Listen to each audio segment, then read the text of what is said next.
Hello hello हाँ बोलो बोलो એટલે શું કરવાનું છે હવે? હે હા શું કરવાનું છે? શું? એક્સપોઝ કરવાનું છે વ્યક્તિ નિર્દોષ હતો એમ. હાલો એ વ્યક્તિ નિર્દોષ હતો એમ એક્સપોઝ કરવાનું છે એમ. અચ્છા તમને ખબર 6 મહિના પહેલા 6 મહિના થઈ ગયા ને હવે છે ને?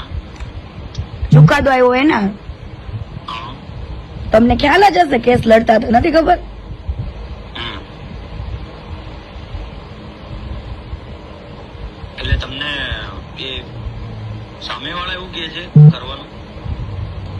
એ વ્યક્તિની જયારે ઇજ્જત ગઈ એના પપ્પા એક્સપાયર થઈ ગયા બરાબર, તો હવે એની ઇજ્જત ગઈ છે. એ સામેવાળા વ્યક્તિએ કીધું ન કીધું 2 નંબરની વાત છે.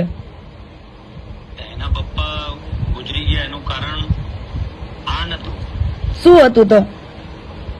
એ છોકરો આપણે એને 15 થી 20 વખત સમજાવ્યો હતો કે ભાઈ મારી દીકરીની ઉંમર નાની છે, એને ખબર નથી પડતી, તો તું મહેરબાની કરી અને તું એની સાથે વાત ના કર. એમ નહીં, આ તો બધું નોર્મલ છે. કદાચ લવ લફડું આ તે ગમે તે નોર્મલ છે. તમે એને સમજાયું વસ્તુ અલગ છે, પણ આજે એની જિંદગી બગડી ગઈ ને. અને એના પપ્પાએ એને સમજણ પાડી હતી કે બેટા આપણે પણ એ ઉંમર જ એવી છે એમ કઉ છું, એ ઉંમર જ એવી છે, એમાં કઈ એનો વાક નથી.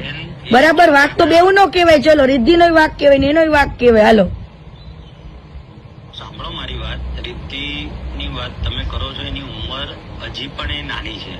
હા પણ એમ કઉ છું, હું એમ કઉ છું. તમે સાંભળો, તમે એના માટે જે કહો છો કે હવે હું આના માટે લડત લડીશ, બરાબર? એની જે નાની ઉંમરમાં જે બનાવ બન્યો ને આપણે છોકરાને 15-20 વખત સમજણ પાડી. છોકરો એના મામાને બી મને ફોન પર વાત કરાઈ કે હવે નહીં કરે એવું લગભગ 8-10 વખત એનાથી થયું. પણ એ છોકરો છેક છેલ્લે એટલે સુધી પહોંચ્યો, ગાડી લઈને હિંમતનગર આવ્યો, કાળા કાચ વાળી.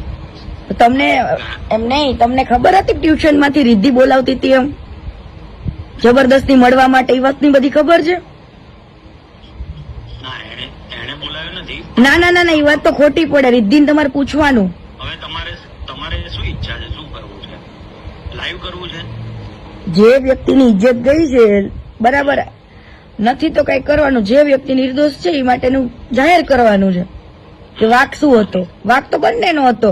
હા, તમે જાહેર કરો છો, તમને સ્વતંત્રતા છે, બરાબર? હા, એ તો તમને ખ્યાલ છે. કોકના ન્યાય માટે લડવું એ તો તમને ખબર છે. તમારે મારા સંબંધ આપણે બંને